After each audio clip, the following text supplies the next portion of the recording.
여름에 특별히 특별 강좌로 목사님께서 하고 싶은 거 해보라 이렇게 말씀하시더라고요. 그 전에는 주로 이렇게 시리즈로 무언가를 기획해가지고 한 명씩 투입되어서 그런 강좌를 했는데 저희들 보고 제일 하고 싶은 거, 제일 편안한 거 한번 해보라 이렇게 말씀하셔가지고 고민하다가 제가 고른 게 교부들의 영성이라는 거예요. 교부들의 영성.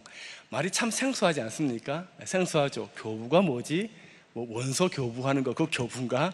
이렇게 생각이 들 텐데, 오늘 그 제목도 그렇거니와 오늘 제가 언급해드리는 사람 이름들도 참 많이 생소할 겁니다. 생소한데, 우리 2000년 기독교 역사에서 이분들이 허리 역할을 지탱해 주시지 않았더라면 오늘의 우리가 없습니다.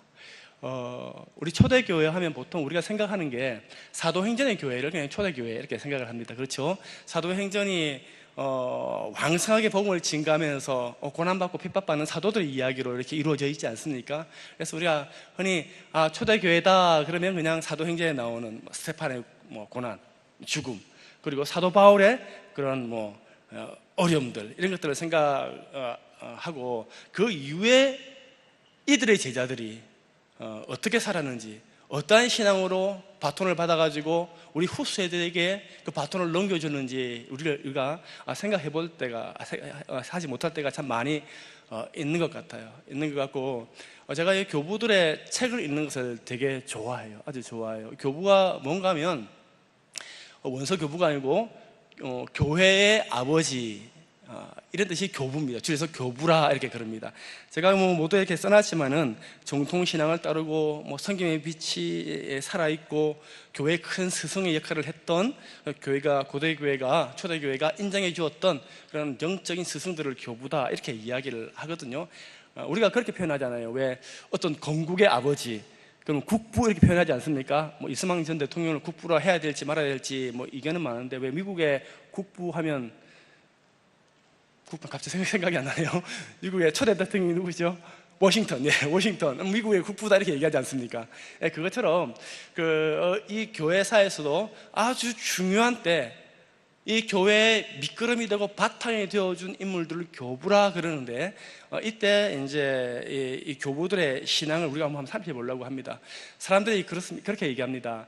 서지훈 목사가 교부들의 책을 좋아하고 교부들을 좋아하는 게 너무 이상하대요.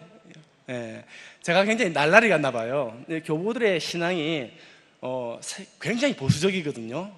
그러니까 초대교회에서 사도들의 신앙을 전수받아가지고 그것을 지키면서 보호하면서, 교회를 보호하면서 복음을 증거하고 박해를 받는 그 신앙과 신학을 가지고 있었다고 하니까 그 색깔이 얼마나 보수적이겠어요. 그렇죠? 신앙도 그렇고 초롱송 같은 그런 신앙과 신학을 가진 이 교부들의 책들을 제가 즐겨 읽는다, 좋아한다라고 하면 사람들이 그렇지 않을 것 같은데 얘기하는데 의외로 좋아합니다. 제가 그래요. 우리가 신앙생활을 이렇게 쭉 해가지 않습니까? 비슷한 사람들끼리 같은 세대에서, 같은 지역에서, 같은 교회에서 신앙생활을 오랫동안 하다 보면 내 신앙의 정도가 어느 정도에 이르러 있는지, 내 신앙의 색깔이 도대체 어떠한 색깔을 바라고 있는지, 내가 어느 정도까지 지금 자라고 있는지 잘 모를 때가 굉장히 많습니다. 눈을 들어보면 나와 비슷한 사람들이에요. 눈을 돌려보면 나와 같이 자랐던 사람들이에요. 늘 이야기하면서, 우리 예친이라 그러면 예친에서 주고받는 이야기가 10년이 되고 20년이 되고 30년이 되면 다 생각들이, 색깔들이 비슷해지기 마련입니다. 그때 내가 지금 하나님의 기준에 있어서 어느 정도의 신앙생활을 하고 있지 스스로에게 반문해 볼 때 이게 뭔지를 모를 때가 많이 있습니다.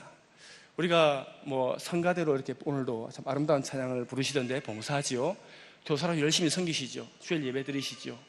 또 헌금을 꼬박꼬박 합니다. 새벽에 나와서 기도합니다. 이러한 어떠한 룰들을 지켜나가면 내가 어느 안전한 그물망 가운데, 안전망 가운데 내가 들어와 있다 이렇게 생각될 때가 참 많이 있습니다. 저도 그렇거든요.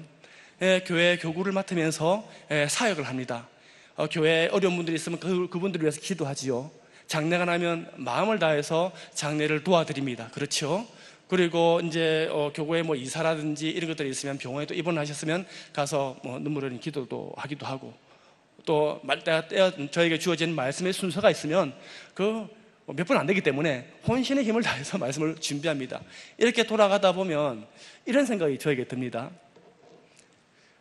정말 참 귀한 일인데, 귀한 사역인데, 정말 하나님께서 지금 나에게 기대하고 원하시고 있는 사역이 이게 다인가? 내가 최선을 다하고 몸부림치는 사역을 한다고 하지만 정말 하나님께서는 여기에 대해서 답하지 않고 침묵으로 보고 계신 것은 아닌가?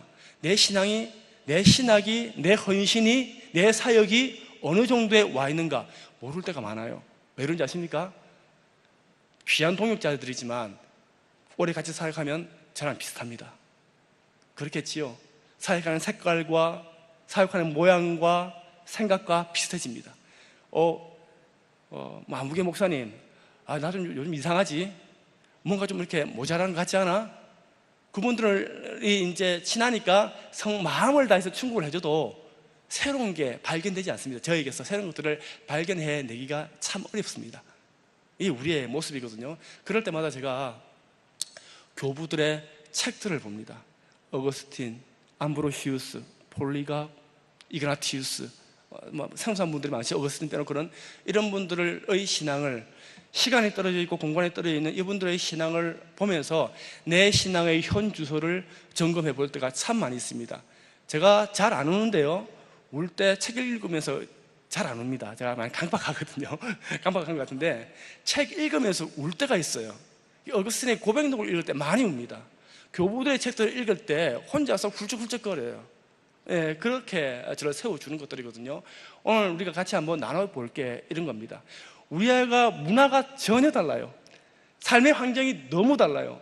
시간적으로는 이게 얼마만큼 전의 이야기인가 하면 짧게는 1600년, 길게는 1800년 전에 사람들의 이야기가 오늘 이야기 될 거예요. 이야기 될 텐데, 이런 분들을 통해서 그 사람들 신앙의 세계하고 우리 현대의 신앙 세계하고 다른데 뭐가 도움이 되겠어? 이게 아니라 그들이 그 환경 가운데서 어떻게 그 복음을 붙잡기 위해서, 주님 주시는 그 생명을 붙잡기 위해서 고군분투했는가, 우리가 이걸 봤으면 좋겠어요.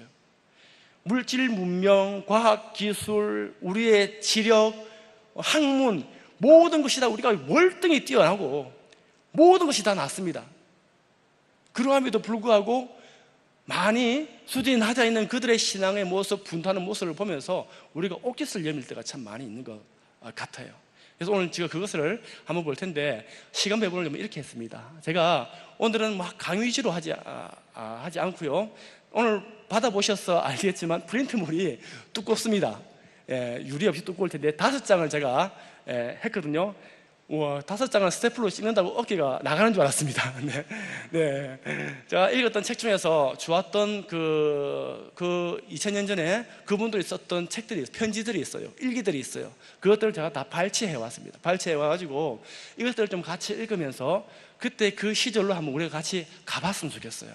이들이 이런 마음으로 이 편지를 썼구나, 이들이 이런 마음으로 일기를 남겼구나, 이렇게 좀 들여다봤으면 좋겠어요. 요즘도 우리 이제 성경 말고 가피풀이라든지 교보문고에 들어가면 신앙서적들 있죠. 간증집들 있죠. 이제 그 간증집들을 통해 가지고 우리가 신앙을 다시 세우지 않습니까?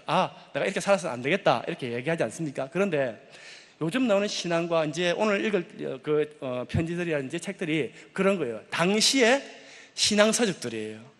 당시에 그들의 고백들이에요. 색깔이 얼마나 다른지 한번 보면 좋을 것 같습니다.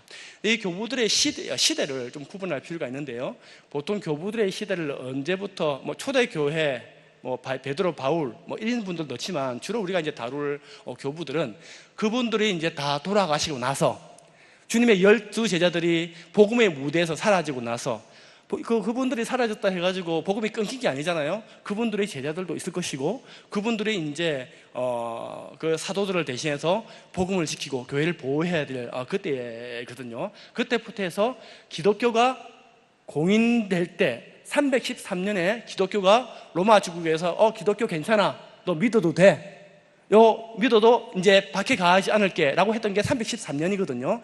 그때까지 우리 한 200여 년, 300여 년에 걸쳐가지고 우리 신앙의 선배들이 했던 기록들이에요. 했던 기록들인데 이때를 어떻게 정의할 수 있는가 하면 박해의 시대다 이렇게 정의할 수 있어요. 핍박의 시대다. 뭐 초대교회 다 핍박이고 박해지 뭐 별거 있나? 스테반 죽었잖아. 사도 바울 맨날 매 맞고 돌멩이 맞고 막 이랬잖아. 뭐 기절하고 그랬잖아. 뭐 다 박해지. 예, 그 박해의 차원이 다릅니다. 그러니까 이들이 당했던 고난을 가지고 하늘에서의 상급의 기준을 매긴다 그러면 12사도의 시대의 그때의 성도들보다 이때 이들이 죽고 나서 교부들의 시대의 성도들이 아마 훨씬 더 윗자리에 저는 가 있다 저는 확신할 수 있습니다. 어떤 핍박이 있었는가 하면 실은 사도행전에 나오는 우리 그리스도인들의 핍박이 있죠. 누구로부터의 핍박입니까? 유대인들로부터의 핍박이에요. 당시에 로마 제국이었잖아요. 그렇죠? 로마 제국과 막 여러 가지 종교들이 있습니다. 근데 주로 이 그리스도를 신생 종교라고 생각되는 그리스도인들을 핍박했던 사람은 유대교였어요. 로마 제국이 조직적으로 정부의 힘을 가지고 핍박하지 않았어요. 그냥 했던 것이 뭐 예수님 못 박을 때 로마의 권세, 제도를 좀 빌려가지고 어떻게 하든 예수님을 죽이려고 막 재판 벌리고 그런 것들을 보지 않습니까? 로마 제국이 관여하지 않았습니다. 그러니까 이 유대인들로 말미암은 이 핍박이라는 것은 그냥 한 발짝 떨어져서 설명드리면 지네끼리의 싸움이에요.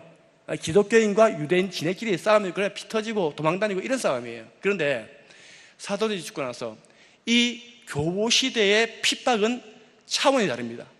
이때는 대박해 시대라고 그럽니다. 이때는 유대교가 핍박하는 것이 아니고 로마의 제국이 얼마나 강성한 제국입니까? 그렇죠. 모든 이민족들을 로마의 철 기병들이 나가가지고 짓밟던 그런 대제국입니다. 이 대제국의 힘을 가지고 어디에 쏟아붓느냐 하면 기독교 죽이는 데 쏟아부었어요. 그러니까 유대인들, 신실한 유대인들 쫓아와가지고 막 선동해서 때리는 게 아니라 군사적으로, 조직적으로 정부의 힘을 들어가지고 기독교를 뿌리에서부터 색출하던 시대에 이때가 교부들의 시대였습니다. 목숨 하나 건지기가 그렇게 힘든 시대였어요.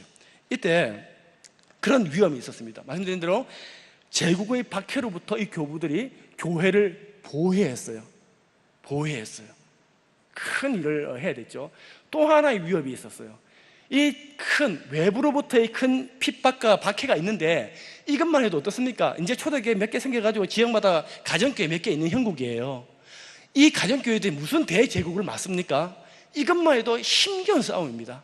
목숨 걸어놓고 해도 정말 수세에 있는 싸움인데 또 하나 어떤 싸움을 해야 되는가 하면 기독교가 약간씩 세력을 확장하면서 어떤 문제가 있는가 하면 내부에서 이단들이 발흥하기 시작해요. 우리가 흔히 이제 설교 들을 때마다 드러나는 영지주의라는 거 있죠. 영지주의라는 이단. 또 말시온, 간략하게 설명드리면 말시온은 구약의 하나님을 믿지 않습니다. 하나님은 그런 하나님이 아니다. 영육이원론이에요. 물질은 다 악하다고 되거든요. 그러니까 몬타나스주의라는 것도 있습니다. 요즘 말로 하면 신사도 운동 있죠. 기도하다 기통 계시를 받아가지고 지금 이제 한반도에 전쟁 날 것 같아. 이게 전부 다 초대교회 몬타나스주의에서 온 겁니다. 이런 이단들이 교회에 조직적으로 들어가가지고 교회를 흔들고 있어요. 그러니까 내적으로는 이단들로부터 교회를 보호해야 되고 외적으로는 제국으로부터 교회를 지켜야 되는 그 큰 사명을, 그 엄청난 사명을 하나님께서 이때 시기에 그리스도인들에게 허락하셨어요. 싸움이 있어요. 그 싸움이 있죠. 자, 잠시 우리에게 돌아보겠습니다. 우리에게도 어마어마한 싸움이 있어요. 이 현대사회, 세속주의 사회에서 우리 신앙을 지키기 위해서 힘든 싸움을 해요. 세상에 문화들이 있습니다. 세상에 통념들이 있어요. 관례들이 있어요. 세상 가운데 부정부패하지 말아야지, 나는 법을 잘 지켜야지, 이런 싸움들이 있죠. 남들이 나의 것을 뺐으면 내 거 양보하고 좀 더 큰 모습을 보여줘야지, 이런 싸움들이 있어요. 큰 싸움이죠. 정말 큰 싸움입니까? 내가 어떤 것을 선택할 때 내 눈에 보이는 개인의 이익을 위한 선택이 아니라 눈에 보이지 않는 주님의 뜻을 쫓아가지고 내가 손해보더라도 이거 선택해야지. 우리에게 참 힘겨운 싸움인데 내 주위에서 다 그런 힘겨운 싸움하고 있거든요. 그러니까 내 싸움이 정말 힘겨워 보여요. 그러다가 1800년 전에 우리 신앙 선배들의 삶을 돌아보면 어떤 생각이 듭니까? 제가 하는 고민들이 있어요. 제가 갈등하는 것들이 있어요. 제가 범민하는 것들이 있어요. 그것이 일순간에 너무나 부끄러운 고백이 되는 거예요. 하나님 앞에서. 하나님, 제가 이 정도밖에 되지 않습니다. 이렇게 고백이 되는 거예요. 오늘 이제 초대교회 교부들이 이러한 교회의 박해부터 교회를 지켰어요. 자기 개인 신앙을 지키는 걸 떠나가지고 교회를 지켰어요. 그리고 이들이 이 어려운 상황 가운데서 신앙의 뼈대를 세웠어요. 이제 처음 판에 펼쳐진 때 아닙니까? 초대교회가. 그럼 뭔가 이제 모델이 되는 거 세워져야 되겠죠. 이 어려운 환경 속에서 자기의 신앙의 모델들을 세워왔던 것이 교부들의 시대입니다. 이제 우리가 원 자료를 좀 하나씩 같이 읽으면서 당시 시대를 좀 봤으면 좋겠습니다. 당시 시대가 얼마나 힘들었는지. 이제 이 터툴리안이라는 교부가 있어요. 교부가 있는데 뭐 목회자 정도 이렇게 생각하시면 됩니다. 우리가 삼위일체 얘기하죠. 삼위일체. 하나님은 삼위일체시다. 뭐 한 본체 안에 세 위격이 있다. 삼위일체라는 말을 처음으로 정립하고 정리하신 분이 터툴리안이에요. 터툴리안이고 이 사람이 수사학과 고급 라틴어에 능통한 사람이었는데 나중에 순교를 하게 됩니다. 당시에 이 터툴리안이 밖에 현장에서 맞서 싸우면서 너무 힘들었어요. 너무 힘들어가지고 그들이 이제 이 터툴리안의 변증서를 쓰면서 당시의 상황을 이렇게 간략하게 고백하고 있습니다. 제가 한번 읽어볼 테니까 한번 눈으로 한번 따라봐 보시기 바랍니다. 태베강이 범람하거나 나일 강물이 마른다면, 날씨가 변하지 않거나 지진이 일어난다면, 행여 기근이나 패스트가 발생한다면 사람들은 즉시 어떻게 말하는가 하면 그리스도인들을 사자의 밥으로 내던져라 라고 소리칠 것이다. 이게 당시의 분위기였어요. 무슨 세상의 말로 재수 없는 일이 생기잖아요. 불운이 닥치잖아요. 그럼 무조건 그리스도인들 잡아 죽여라 이거예요. 쟤들 때문에 이런 일이 일어났고 쟤들 죽이면 액땜이 된다 이거예요. 이런 것들 우리 역사 속에서 많이 등장하죠.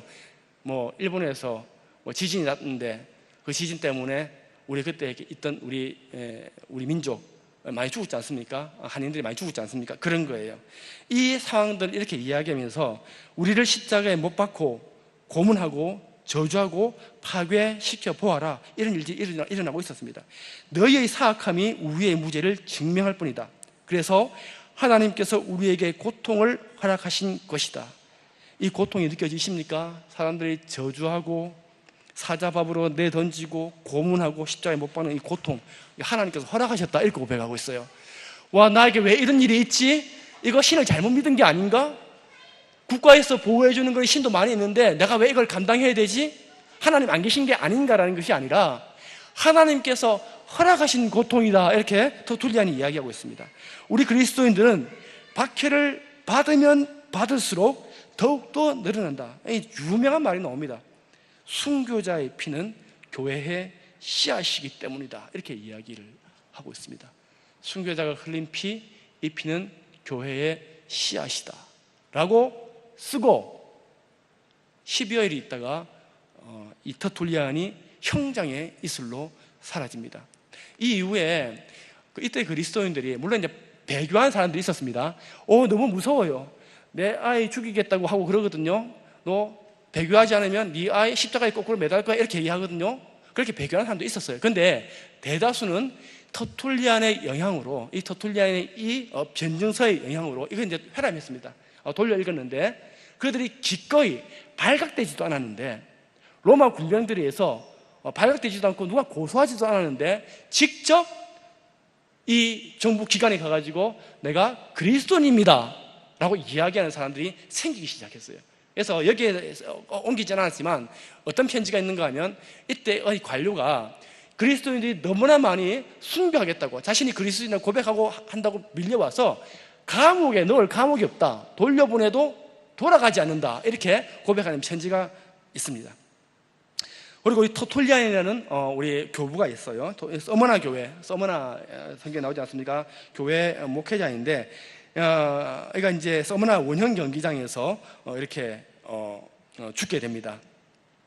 예, 배교하면 당장 풀어주겠다, 많은 회유가 있었어요. 뭐 감옥도 모자란데 회유가 있었어요. 그래서 이가 한 고백도 아주 유명한 고백이 됩니다. 이렇게 고백해요. 여기서 우리가 이스라엘 신앙을 한번 봤으면 좋겠습니다. 이분이 86세 때 이제 순교하게 되는데 이렇게 고백합니다. 너 빨리 예수 모른다고 이야기해라. 예수 너의 주님이 아니라고 이야기해라. 그러면 너 당장 풀어줄게 했을 때, 주님을 저주해라고 했을 때 이렇게 고백합니다. 86해 동안 내가 그분을 섬겼습니다. 주님을 섬겼습니다. 이 86세 동안 그분을 섬길 때 그분은, 주님은 저에게 어떤 그릇된 행위도 하신 적이 없습니다. 그렇게 하시지 않으셨습니다. 그런데 어떻게 제가 저를 구원하신 나의 왕을 부인하고 저주할 수 있겠습니까? 라고 이야기했습니다. 그때 옆에 있던 그 간수가 거기에 대해서 더 이상 입을 열지 않고 그냥 묵묵히 이를 형장으로 보내는 그 기록이 있습니다. 그리고 뭐 이 기록은 정확한 건지 모르겠는데, 그때 그 옆에 있었던, 그렇게 권유했던 그가 그 이후에 그리스도인이 되어서 순교 현장으로, 순교의 대열에 합류했다라는 이야기도 있습니다. 또 하나 제가 읽어볼 대목이 있습니다. 순교에 대해서. 이그나티우스라는 사람이 있습니다. 이그나티우스는 안디옥, 이제 그리스도인이라고 처음 불렸던 데가 안디옥이지 않습니까? 안디옥에서 야, 이 사람들 그리스도인이야 이렇게 불렸는데, 이 안디옥의 목회자였어. 이게 이제 발각이 돼가지고 로마로 압송되어 갑니다. 압송되어 갈 때 여러 이렇게 도시들을 거치거든요. 가면서 이가 편지를 써요. 편지를 쓰는데 그 각자 이제 도시마다 있는 그리스도인 교회들이 있지 않습니까? 교회들에게 편지를 써서 격려합니다. 자기가 이제 형장 이슬로 사라져가는데 그래 편지를 쓰게 돼요. 로마에 있는 교회 이제 교인들이 구명 운동을 하려고 그래요. 정부에 이제 로비도 하고 해가지고 어떻게든 위대한 지도자니까, 큰 스승이니까 빼내려고 하는데 마다합니다. 이렇게 편지를 씁니다. 여기엔 쓰지 않았는데, 여러분의 그 사랑이 저를 해칠까 두렵습니다. 일이 어그러져가지고 내가 빨리 죽는다, 이 얘기가 아닙니다. 저로 하여금 주님의 순환을 본받는 자가 될 수 있게 해주십시오. 그러니까 여러분이 나를 살려주는 것이, 살게 하는 것이 나를 도와주는 것이 아닙니다 라고 이야기합니다. 이후부터 제가 읽어보겠습니다. 오히려 맹수를 유인하여 그들이 저의 무덤이 되게 기도해 주십시오. 또한 제가 죽었을 때 누구에게도 짐이 되지 않도록 맹수들이 제 몸의 어떤 부분도 남기는 일이 없게 해 주십시오. 그리하여 세상에 저의 몸을 볼 수 없게 될 때 저는 참으로 예수의 제자가 될 것입니다. 이런 과정을 거쳐 제가 하나님께 바치는 희생제물이 될 수 있도록 저를 위해 그리스도께 간구해 주십시오. 아까 송 목사님이 이제 오전에 설교하실 때 참 감명되는 내용이 있었지요. 우리가 주님을 요술램프 불러가지고 나를 도와주는 분, 뭐 이렇게 생각하기 쉬운데, 우리가 주님의 일에 참여하는 사람이 되어야 된다, 이런 취지의 말씀하셨어요. 이 이그나티우스의 기도가 그렇습니다. 이 기도가 우리의 기도가 많이 다르죠. 그렇죠. 우리는 살려주십시오, 내 아들 취직시켜 주십시오, 저렇게 힘들어합니다. 이게 우리 기도예요. 그런데 이그나티우스는 그렇게 기도하지 말고 나를 죽게 해달라, 그렇게 기도해달라, 이렇게 기도하고 있어요. 그 밑에 읽어보겠습니다. 내가 단지 그리스도인이라 불릴 뿐만이 아니라 그리스도인답게 행동할 수 있도록 해주십시오. 내 사랑이신 분이 십자가에 돌아가셨습니다. 나는 썩을 양식을 탐하지 않습니다. 나는 하나님의 떡인 예수 그리스도의 몸을 맛보기를 원합니다. 또 영원히 목마르지 않게 할 그분의 보혈을 마시기를 원합니다. 나는 고난을 당할 때 예수 그리스도 안에서 자유할 것이며 그와 함께 부활할 것입니다. 자, 줄쳐놨어요. 나는 그리스도의 순수한 떡으로 바쳐질 수 있도록 맹수들의 이빨에 의해 재분되어야 할 하나님의 밀입니다. 이렇게 고백하고 있습니다. 당시 초대교회 때 떡을 떼고 잔을 나누었지 않습니까? 떡 아시죠? 빵, 축성된 빵. 자신이 그런 빵이 되고 싶대요. 그런 빵이 되기 위해서 나는 맹수들의 이빨에 갈리는 밀이 되어야 된대요. 그렇게 해서라도 주님의 성사에 그러한 빵이 되고 싶은 존재가 바로 나이다, 이렇게 고백하고 있는 거예요. 그리고 사자들을, 호랑이들을, 늑대들에 의해서 몸이 갈기갈기 찢겨가지고 죽게 됩니다. 너무 동떨어져 있습니까? 우리의 삶과. 우리가 초대교회 이제 스테판이나 바울이나 이런 분들 보면 정말 대단한 분들이죠, 그렇죠? 와, 바울을 본받고 싶고 베드로를 본받고 싶은데 너무 멀리 있어요. 못할 것 같아요. 우리가 이렇게 위안할 수 있습니다. 그거는 성경에 나오는 이야기니까. 성경은 거룩한 하나님의 말씀이잖아요. 성경에 나오는 이야기니까 우리와 달라, 이렇게 이야기할 수 있어요. 성경 속에 나오는 이야기인데 뭐, 성경 속에. 우리 현실 속에 사는데. 그런데 현실 속에 살았던 사람들이 그보다 더한 고난과 박해를 견뎌내며 믿음을 지켰어요. 이게 정말 중요합니다. 믿음을 지키는 것이 정말 힘듭니다, 여러분. 믿음을 지키는 것이.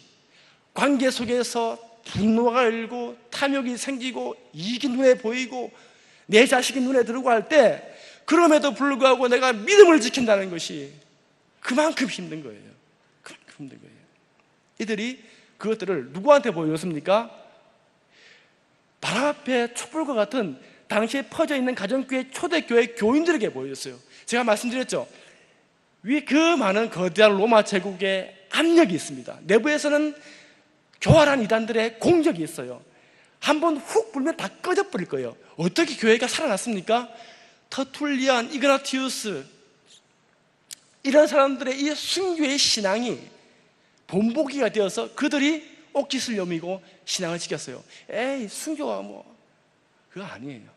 한 사람의 목숨을 거둬가는 것이 아니라 하나님께서 그들을 거룩히 여기셔서 교회를 지키는데 순교라는 것들을, 그들의 믿음이라는 것들을 사용하셨다는 거예요.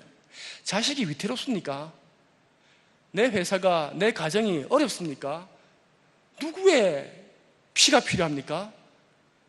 순교하는 믿음이 필요해요. 그러면 그 바람 앞에 꺼질 것 같은 그 초대교회 교인들, 그 핍박 속에서도 나 힘내야지, 나에게 좀 어려움이 있더라도 나 살아야지, 우리 이그나티우스 목회자를 봐, 이렇게 되는 것입니다. 이 편지들이 회람되었어요. 이그나티우스가 그 목적을 두고 호송찬에서 묶여가지고 가면서도 편지를 썼어요. 죽으러 가는데, 원형경기장에서 사자 이빨에 찢기러 가는데 편지 쓸 여력이 있습니까? 이게 초대교회를, 고대교회를 살렸던 것입니다. 우리가 여력이 안 되죠. 아이고, 내 한 몸 지키기도 힘들어, 내 가정 건사하기도 힘들어, 이럴 때 내가 보이는 이 작은 믿음의 시발점이 교회를 바꾸고 가정을 바꾸고 사회를 바꿉니다. 큰 구호를 가지고 종교개혁 500주년 다시 한번 개혁이 일어나고 되는 거 아니에요. 그렇게 되지 않습니다. 누군가의 피가 필요합니다. 희생이 필요합니다. 그 희생을 통해서 교회들이 살아났거든요. 그렇다 그러면, 야, 이런 목회자들, 소위 말해서 주님으로부터 소명받은 목회자들만 그러느냐? 그렇지 않습니다. 나중에 또 볼 텐데, 다음에 제가 가져온 내용은 그겁니다. 이제 우리가 법원에서 이제 재판을 하게 되면 밑에 이제 기록하시는 분들이 있어요. 그렇죠? 속기사도 분들이 있지 않습니까? 왜 국회에 가서 이렇게 의정 활동하는 것도 보면 밑에 다 기록을 하거든요. 기록해가지고 남깁니다. 이 그리스도인들이 법정에 가가지고 재판받을 때 다 그때도 속기사들이 있었어요. 기록을 다 남깁니다. 남겨가지고 그것들을 이제 보존하는데, 당시 초대교회 이제 성도들이 자기의 교부들이 이게 죽었던 데 가가지고 그 모습을 지켜보면서 그것을 얻어옵니다. 얻어와가지고 당시의 현장들을 멀리 떨어져 있는 당시에 그 지체들에게 전달하기 위해서 속기록을 가져와가지고 이것을 취합을 합니다. 그러니까 속기록에 절차들 있지 않습니까? 절차들 다 빼버리고 문답했던 내용들, 판결문만 모아서 내어놓은 책이, 여기에 보면 치프리아누스의 순교행전, 그 다음 페이지에 보면 저스틴의 순교행전, 이런 겁니다. 이런 것들 많이 있어요. 이 내용을 보면 이들이 어떤 문답을 했는지를 알 수 있습니다. 제가 한번 읽어보겠습니다. 총독이 물어요. 총독이 묻는 건 우리 바울도 이제 사도행전에 묻지 않습니까? 네가 타티우스 치프리누스냐? 치프리누스가 얘기합니다. 그렇소. 네가 이 불경스러운 사람들의 지도자란 말이지. 그렇소.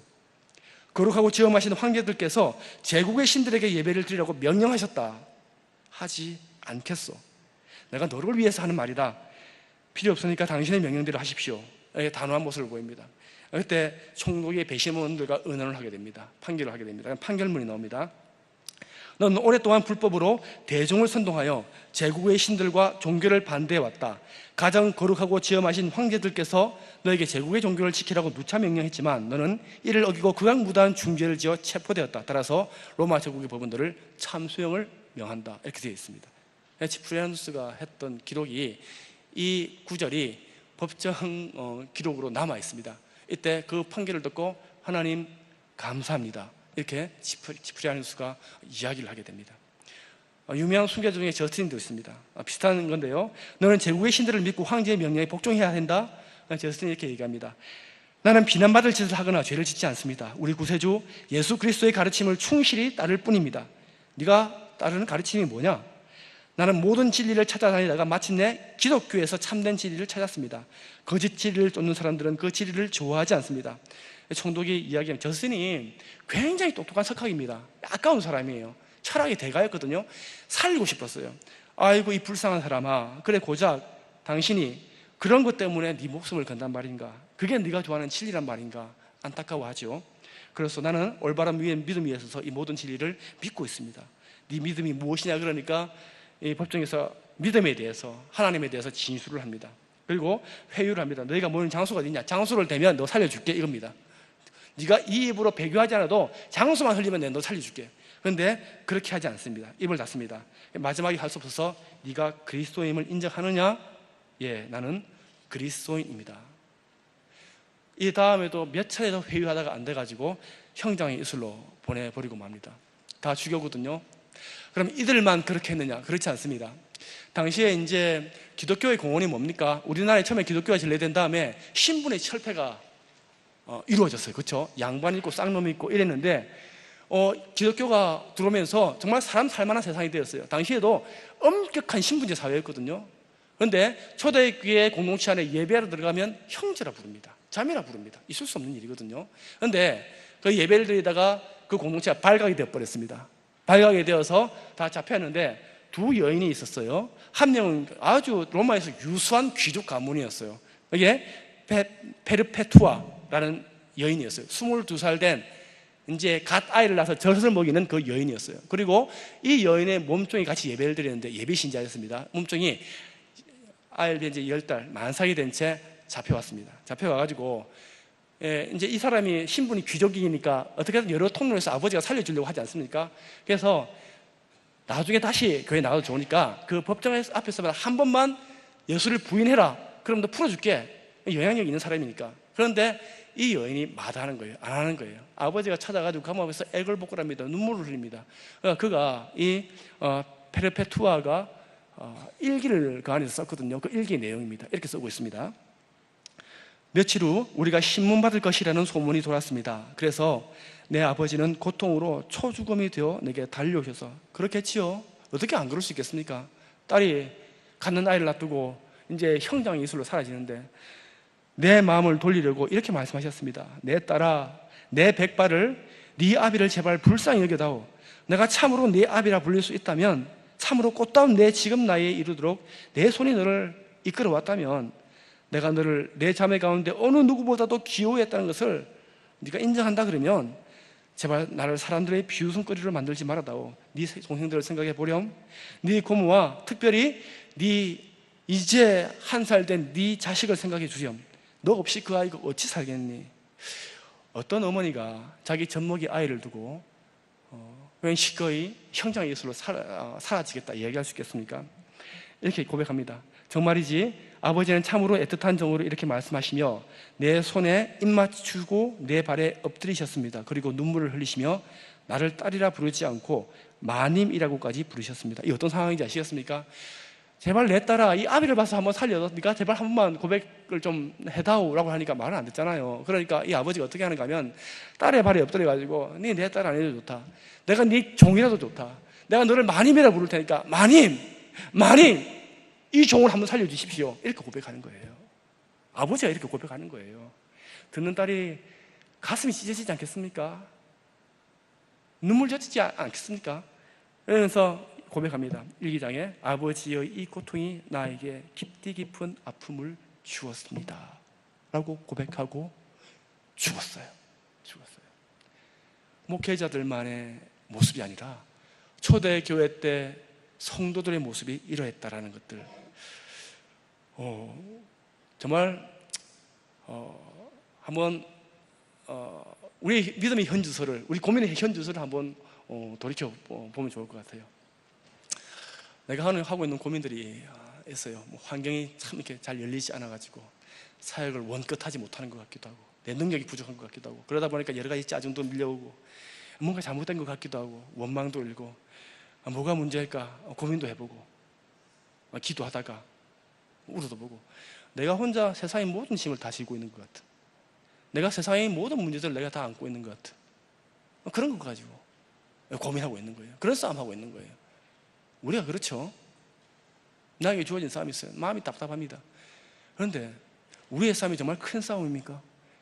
우리의 싸움이 정말 하나님께서 그래 너 참 좋은 싸움 하고 있어, 너 참 제대로 된 싸움을 하고 있구나 라고 이야기할 만한 싸움을 우리가 하고 있나요? 그럼 진짜 그런 고민인가요? 이렇게 되돌아볼 때 반성하게 되지요. 반성하게 되지요. 이때 우리의 믿음이 커지는 것입니다. 하나님께서 우리의 믿음을 키워주시고 현실에서 우리의 믿음이 그까지 닿도록 도와주실 거예요. 우리에게 이런 교부들이 있어요. 교회 성경에 나오는 신앙의 인물들이 있어요. 왜 있습니까? 그때 당시의 상황들을 해결하기 위해서 이런 인물들이 있는 것이 아니라 연약한 우리 인생들이 그들을 바라보면서 우리의 옷깃을 여미고 우리의 신앙을 키워서 이제 한번 제대로 된 싸움을 해보아라는 하나님의 메시지를 주시기 위해서 이런 책들을 지금까지 보호하셔가지고 2000년 시간 지나면 남아있는 게 몇 개나 있겠습니까? 보호하시고 지키시고 우리에게 전수하시고 또 이런 시간을 마련하셔가지고 이 어리석은 자를 통해가지고 자기 없는 자를 통해가지고 그 지식의 일단이라도 나누게 하시는 거예요. 아, 내가 안 되겠구나. 정말 유치한 싸움 하고 있었구나. 내가 그릇이 작구나. 이렇게 되는 거예요. 이들이 그럼 어떻게 이런 순교 대단하지 않습니까? 저는 정말 못할 것 같아요. 책을 읽으면서도 제 아이 너무 귀엽거든요. 남들은 왜 저렇게 거치냐 그러는데 저는 너무 부드러워요. 우리 딸아이가 너무 좋아요. 딸아이가 내 눈앞에 있는데 그 아이를 남겨두고 또 그 아이를 죽이겠다 그러는데 내가 그렇게 할 수 있겠는가? 엄두 안 나는데 그럼 이 사람들은 도대체 어떻게 이런 일들을 해냈는가라는 거 궁금하잖아요. 그렇죠? 궁금하잖아요. 일단 우선은 순교도 이 교회 교부들은 교인들은 은사다, 하나님의 선물이다 이렇게 했습니다. 선물 아니겠습니까? 우리가 우리의 의지 가지고 그렇게 할 수 있겠습니까? 아니에요. 은사예요. 선물이에요. 그래서 이들이 하나님 감사합니다 이렇게 얘기하는 거예요. 와, 죽이겠다는데 뭘 감사해? 이런 죽음의 고통도 고난도 하나님의 은사인 걸 알면 그렇게 고백해요. 나에게 병이 들어가지고 지금 생사를 오고 와도 이것이 하나님의 선물인 줄 아는 사람은 하나님 감사합니다 고백할 수 있는 거예요. 그러면 우리가 세상에서 부대끼면서 경험하는 그런 하나님이 얇은 하나님이 아니라 무한하신 하나님, 사랑의 하나님을 우리가 경험할 수 있는 거예요. 그게 복이지 않습니까?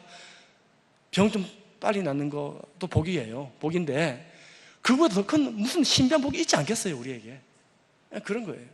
이들이 그렇게 하나님의 인사이고 그런 신앙을 조성해 주셨는데 이들의 이제 신앙이고 오늘 신학적인 내용들을 다 뺐습니다. 그냥 신앙적인 내용들만 가지고 왔는데 한번 그들의 이 글들을 읽으면서 그들이 이런 색깔의 신앙들을 가지고 있었구나 한번 보면 좋겠어요. 터툴리안이 그리스도의 육신론이라는 책에서 5장 3절에서 이렇게 썼습니다. 하나님의 아들이 십자가에 못 박히셨다는 사실은 부끄러워할 일이기 때문에 나는 그것을 부끄럽게 여기지 않는다 이렇게 얘기합니다. 그렇게 무식한 미련한 단순한 종교를 가지고 너희들에게 목숨 걸 거야? 라고 수면에서 이야기합니다. 부끄러워야 할 일이야? 이렇게 얘기하는 겁니다. 그런데 부끄러운 일이기 때문에 나는 그것을 부끄럽게 여기지 않는다. 역설이죠. 하나님의 아들이 죽으셨다는 사실은 어리석은 일이기 때문에 믿을 만한 것이다. 묻히신 분이 부활하셨다는 사실은 불가능한 일이기 때문에 확실한 것이다. 이런 고백을 하는 사람에게 더 이상 무언가 말할 수 있겠습니까? 이게 이들의 변정이었어요. 확고한 신앙을 가지고 있었습니다. 그리고 밑에 글은 익명의 저자가 디오그네투스라는 이 사람에게 신자 아니에요. 신자 아닌데 너희가 믿고 있는 그 기독교라는 것이 우리 사회에 무슨 유익이 되냐. 담임 목사님 설교하셨지만 이 사람들이 사람을 잡아먹는다 이런 소문도 났었다고 그랬잖아요. 미풍약속을 해친다 이렇게 이야기한 그런 소문도 있었다고 그랬잖아요. 그러면서 이 비신자에게 변증하는 거예요. 이렇게 얘기합니다. 기독교가 뭐냐? 정말 멋지게 정의하고 있어요. 영혼이 육신에 존재하듯 그리스도인은 세상에 존재하고 있습니다. 그리스도인이 세상에 살면서 세상에 속하지 않듯이 영혼도 육신 안에 살면서 육신에 매이지 않습니다. 보이지 않는 영혼은 보이는 육신 안에 갇혀 있듯이 그리스도인이 세상에 살고 있음은 볼 수 있으나 그들이 하나님께 바치는 예배는 보이지 않습니다. 당시에 많은 우상들은 형체가 있었어요. 그런데 하나님을 예배하는 그리스도인들은 형체가 없는 것을 보이지 않는 신을 예배하지 않습니까? 영혼은 육신에 갇혀 있지만 육신을 살려주는 것처럼 그리스도인도 세상이라는 감옥에 갇혀 있으면서 세상에 생명을 주고 있습니다. 불사불멸의 영혼이 죽을 운명의 장막, 즉 육체 안에 살고 있듯이 그리스도인 역시 하늘나라의 불멸의 운명을 기다리면서 썩어 없어질 세상 안에 살고 있는 것입니다. 영혼이 굶주림과 목마름으로 극기를 할 때 진부하는 것 같이 그리스도인은 박해를 당할 때 날로 계속해서 증가합니다. 이게 이들의 증언입니다. 하나님이 그들에게 주신 지위는 그렇게 고상한 것이기에 그것을 포기할 수 없습니다. 그러면서 방침을 짓습니다. 그리스도인은 세상의 영혼입니다. 이렇게 얘기하고 있습니다. 영혼 없는 육신은 죽지요. 없는 거지요. 대제국이지만 우리 그리스도인 소수의 그리스도인이었으면 너희는 죽은 것이다 얘기하고 있는 것입니다. 우리가 너희의 생명이고 영혼이다 이렇게 얘기하고 있는 것입니다. 이들이 이렇게 변증하고 있는 것이에요. 우리가 세상 가운데 요즘 제가 페이스북을 조금 이제 하기 시작했는데 기독교육을 그렇게 많이 해요. 제가 깜짝 놀랐습니다. 종교 가세 때문에 무슨 교회가 무슨 자기 그들에게 뭐 해코지를 한 것이 마냥 난리가 아닌 거예요. 그것을 보면서 제가 이러한 변증을, 우리가 그리스도인의 세상의 영혼입니다. 당신에게 생명을 줍니다. 이렇게 말할 수 있어야 됩니다. 있겠어요라고 묻고 싶은 게 아니에요. 당시 어떤 소문이 들었다고 했습니까? 사람들은 SNS에서 이렇게 얘기했어요. 저 그리스도인들 지 형제자매 잡아먹는다. 지 형제자매끼리 뽀뽀하고 앉았다. 밤에 무슨 짓 할지 모른다. SNS에서 이런 소문이 쫙 퍼지는 거예요. 사는 사이 그런 소문들이 막 회자되는 거예요. 그럴 때 이가 이렇게 고백하는 것입니다. 그건 사실은 뭐 근신상간 뭐 이런 게 아니야. 물론 이런 얘기도 했겠죠. 그런데 이들의 변증은 그게 아니에요.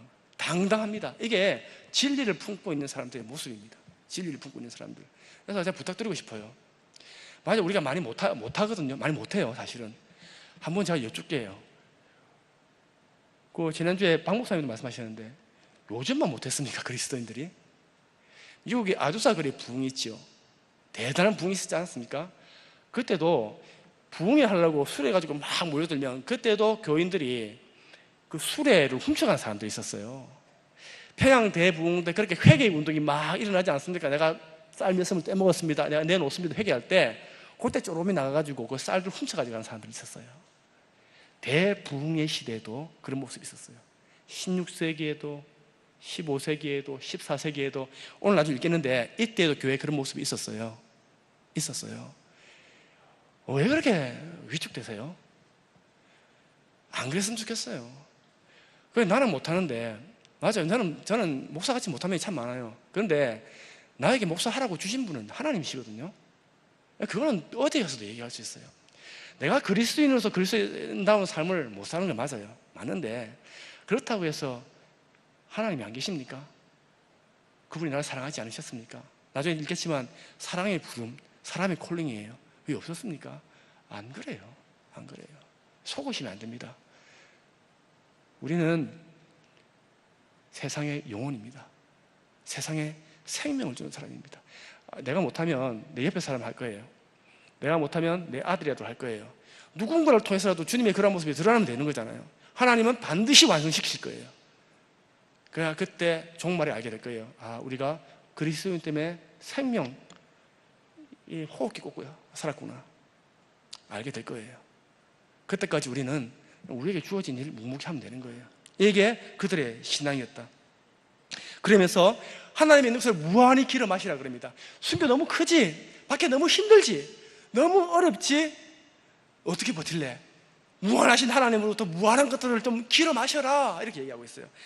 다 읽지 못하니까 그 밑에 줄친 것만 좀 읽을게요. 이제 피조물을 그렇게 아름답게 부르셨다, 행복을 누리시게 부르셨다 하면서 당신 피조물이 무한하신 당신에게서 무한히 길어 마실 때, 하나님으로부터 무한히 길어 마실 때, 생명을 길어 마시고 은혜를 길어 마시고 영혼을 길어 마실 때 당신 자신도 피조물의 즐거움으로 즐거우시기 위함이었습니다 고백하고 있어요. 같이 가는 거죠. 하나님과 순교의 현장에서 혼자 갑니까? 하나님과 같이 간다는 말이에요. 그래서 기뻐할 수 있는 거예요.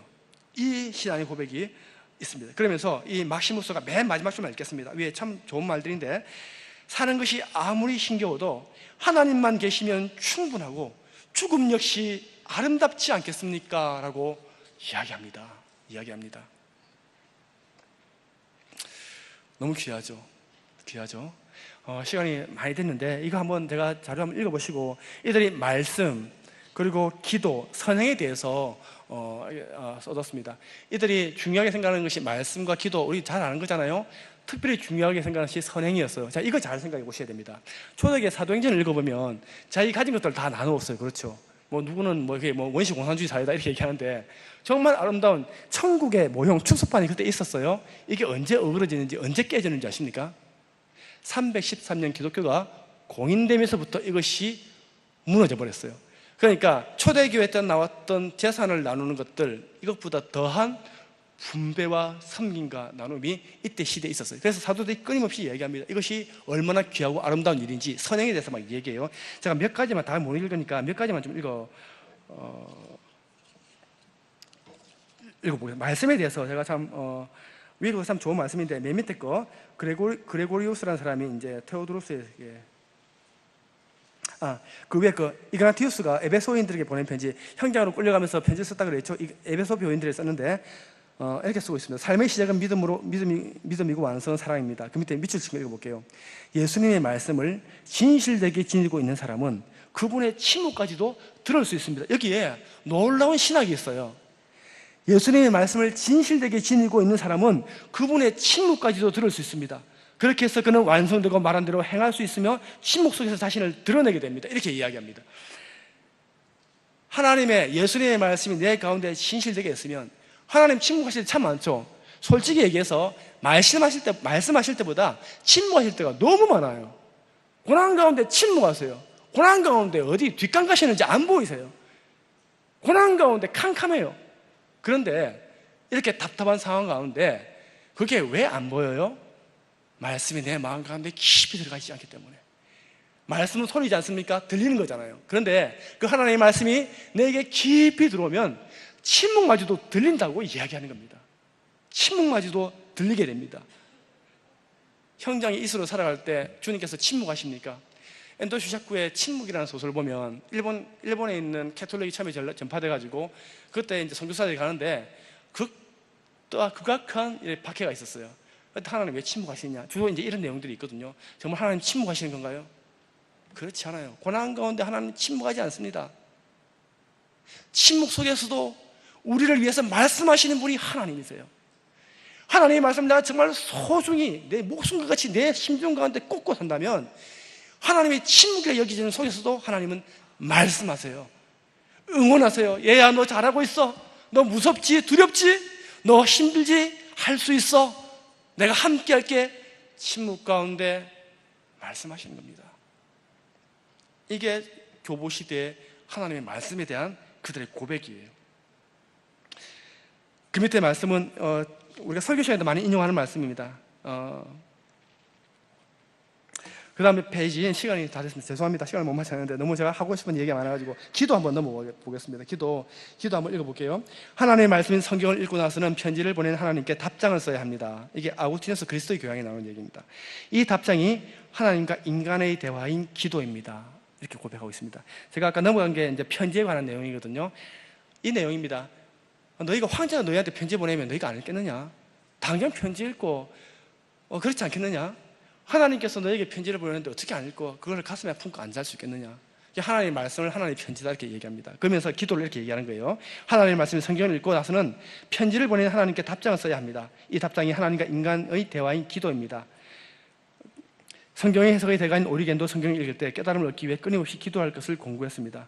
성경을 올바르게 이해하는 것은 하나님의 선물이자 은총입니다. 무엇보다도 성경을 어떻게 읽어야 되는가 하면 신앙의 원칙과 하나님 마음에 들려는 의도로 읽도록 전력을 기울이십시오. 이때도 이런 사람이 있었나 봐요. 요술램프처럼. 성경을 기도를 왜 합니까? 내가 어떻게 하면 내가 하나님 마음에 들겠습니까? 이거예요. 이렇게 읽으십시오. 성경 이해하고자 하는 이야기의 대부분 기도가 필요합니다. 기도해야 된다라는 이야기입니다. 선행에 대해서 이제 이야기하고 있습니다. 이거 꼭 한번 가서 읽어보시고, 우리 개신교가 실은 많이 약한 부분입니다. 많이 약한 부분인데 꼭 한번 읽어보시고, 이들은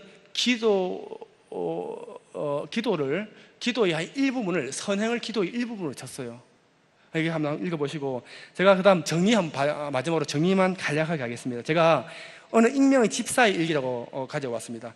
어느 분이 일기를 썼어요. 초대교회 때 BC 한 3세기 일기를 썼는데 목회자가 아니에요. 익명의 사람이에요. 뭐 신학자도 아니고 저술가도 아니고 그냥 평범한 어느 집사인데 그 집사로 그냥 안수를 받았나 봐요. 우리 이제 교회 안수 집사님들처럼 안수를 받았는데, 이가 이제 그에게 주어진 일들을 해 나가는 모습들을 쭉 썼어요. 아무 큰 역사가 일어나지 않습니다. 이가 뭐 말씀을 전했는데 3,000명이 돌아오고 뭐 기적이 일어나고 병자가 났고 이게 아닙니다. 이때 이거를 보면 우리가 어떻게 순교의 힘까지 우리가 이룰 수 있는가를 볼 수 있어요. 내가 그냥 살다가 상황이 순교할 그 상황이 딱 닥쳤어요. 그럴 때 순교해야 되겠다, 내 믿음을 보여야지 해서 순교할 수 있는 게 아니에요. 잔잔한 삶을 삽니다. 월요일 것만 읽어볼게요. 어제 온종일 폭풍우가 심했기 때문에 집사들과 불안한 마음으로 아침 일찍 바닷가에 가보았더니 익사자 2명이 있었다. 그들을 위해 기도하고 장례를 치렀다. 오후에는 교회 옆에 목사님이 지어놓은 숙소에 갔다. 숙소에는 배나 카라반을 기다리는 순례자와 여행자 등 사람이 많았다. 수술 건물 가운데 하나는 병자들을 위한 건물이다. 오늘도 나는 가르치고 병자를 간호하고 중풍 환자를 씻기고 그들에게 기름을 발라주기 위해 그곳을 갔다. 이렇게 주님과 함께 오후를 보낸다는 것은 참으로 기쁜 일이다. 어떻습니까? 참 단순하죠. 참 묵묵하죠. 참 대단할 거 없지 않습니까? 어찌 보면 우리가 하고 있는 거 비슷해요. 그런데 이가 이런 일을 하면서 주님을 예배하고 있어요. 찬양하고 있어요.